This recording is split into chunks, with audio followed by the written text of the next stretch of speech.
I want to set the record straight on Medicaid and what's in the reconciliation package, also known as One Big Beautiful Bill. This bill does exactly what the American people have been demanding. It blocks massive tax hikes, secures the border permanently, and delivers key America First priorities like eliminating taxes on tips and overtime, funding mass deportations of illegal aliens, and unleashing American energy. So it's no surprise that the New York Times and the usual liberal mouthpieces are out there spinning their so-called fact checks, especially when it comes to Medicaid. To be clear, Republicans are preserving Medicaid for the people it was meant to help: seniors, pregnant women, the disabled, and low-income children. The only people being removed from Medicaid under this bill are illegal aliens, and they should have never been on the program in the first place. The legislation includes provisions to prevent illegal aliens from accessing taxpayer-funded welfare resources, a practice currently allowed in 14 states. Let's look at California. Right now, 1.6 million illegal aliens are on Medicaid, costing taxpayers $9.5 billion a year. And here's the kicker. They're gaming the system to launder your federal tax dollars to pay for it. Here's how the scam works. Due to the Obamacare expansion, California imposes a tax on Medicaid insurers and providers, which increases the state's Medicaid spending. This triggers more federal matching funds, 60% for most beneficiaries, 90% for Obamacare expansion groups. The state then redistributes these funds, including federal dollars, back to insurers and providers through higher payment rates. The influx of federal matching dollars creates a surplus that California then uses to finance Medi-Cal expansions, including coverage for illegal aliens. So in essence, your tax dollars are then used to pay for illegal aliens to be on Medicaid.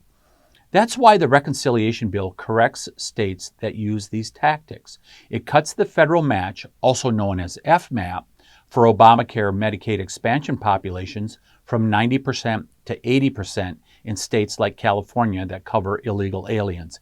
It's a good start, but in my view, states that do this should not get a federal match at all. This bill also confronts another growing problem: able-bodied, working-age adults draining Medicaid. Back in 2000, there were 6.9 million of them. Today, over 34 million. And in states with available data, over 60% of these individuals have no earned income at all.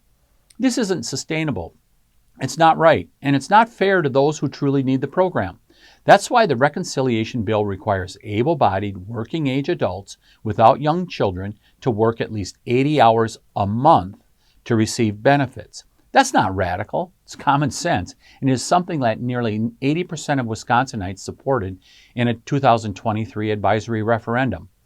Reasonable work requirements will guarantee these programs remain protected and preserved for Americans who truly need them.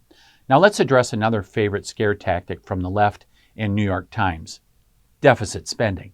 Because of Senate rules, specifically the Byrd Rule, this reconciliation bill can only address mandatory spending programs like Medicaid and food stamps. It cannot touch discretionary spending like wasteful federal grants or many of the DOGE cuts. Still, the left-wing CBO claims that keeping tax rates where they are, rather than letting them rise, will cost the government nearly $4 trillion over the next decade. But America is not drowning in debt because taxes are too low. We are drowning in debt because Washington spends too much. In fact, the last time America came close to balancing the budget was 2018, 2019, right after the Trump tax cuts went into effect.